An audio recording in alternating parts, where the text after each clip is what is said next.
Allons donc commencer par comment déterminer le résultat d'un exercice. Alors, nous avons déjà vu dans un des cours précédents que la loi obligeait chaque entreprise commerciale, qu'elle soit individuelle ou société, devait tenir une comptabilité au moins pour deux choses.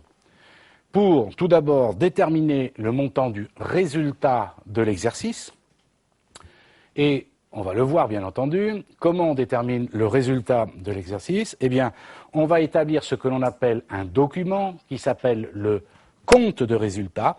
Et ce compte de résultat permettra de savoir si, pendant l'exercice, l'entreprise a dégagé des bénéfices ou des pertes. On est bien d'accord? Donc déjà, pour ceux qui n'ont jamais fait de comptabilité, attention au vocabulaire, là on est très précis. Ne confondez pas le résultat de l'exercice avec le compte de résultat de l'exercice. C'est le compte de résultat de l'exercice qui permet de connaître le résultat de l'exercice. Ça, c'est le premier document, donc le compte de résultat.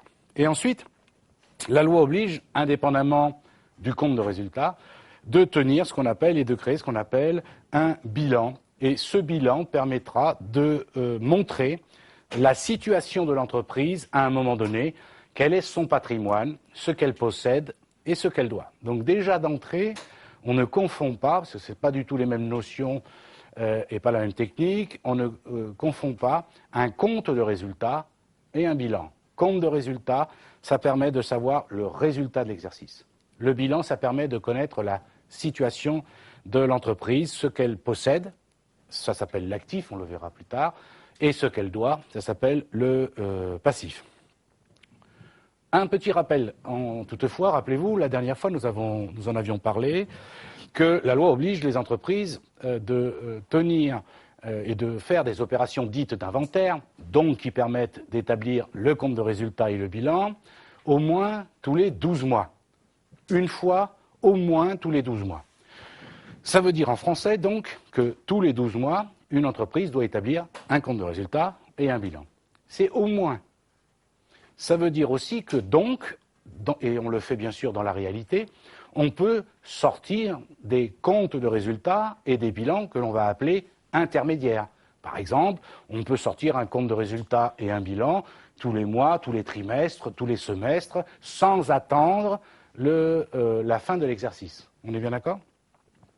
Deuxième rappel, on a dit qu'un exercice durait 12 mois, sauf, rappelez-vous, en général, le premier exercice, sa durée peut être inférieure à 12 mois. Donc dans le cadre d'un examen ou d'un cas pratique, vous ferez bien attention, parce que dans les comptes de résultats ou les bilans ou dans l'énoncé, peu importe, souvent sera indiquée la date à laquelle a lieu l'inventaire, autrement dit la date à laquelle l'entreprise fait le compte de résultats et le bilan. Et ce n'est pas forcément un 31 décembre, rappelez-vous, hein, un exercice ne commence pas forcément un 1er janvier et ne se termine pas forcément un 31 décembre. Autrement dit, un exercice ne suit pas forcément l'année civile.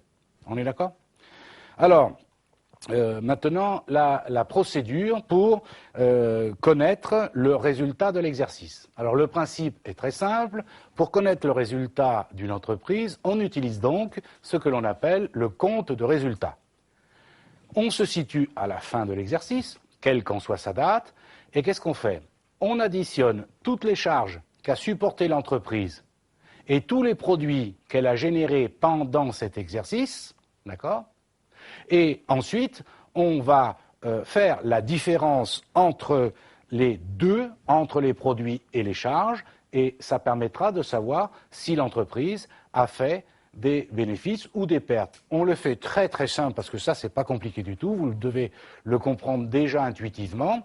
Si le total des produits est supérieur au total des charges, ça veut dire que le résultat est bénéficiaire, l'entreprise a fait des bénéfices, et dans le cas contraire, tout simplement, si le total des produits est inférieur au total des charges, le résultat est déficitaire, autrement dit, l'entreprise a fait des pertes. Je répète encore une énième fois que la loi oblige les entreprises, tous les 12 mois, à s'arrêter, à arrêter les comptes pour savoir si, lors de l'exercice qui vient de se terminer, et au titre de cet exercice, est-ce qu'elle a fait soit des bénéfices, soit des pertes. On est d'accord sur le principe.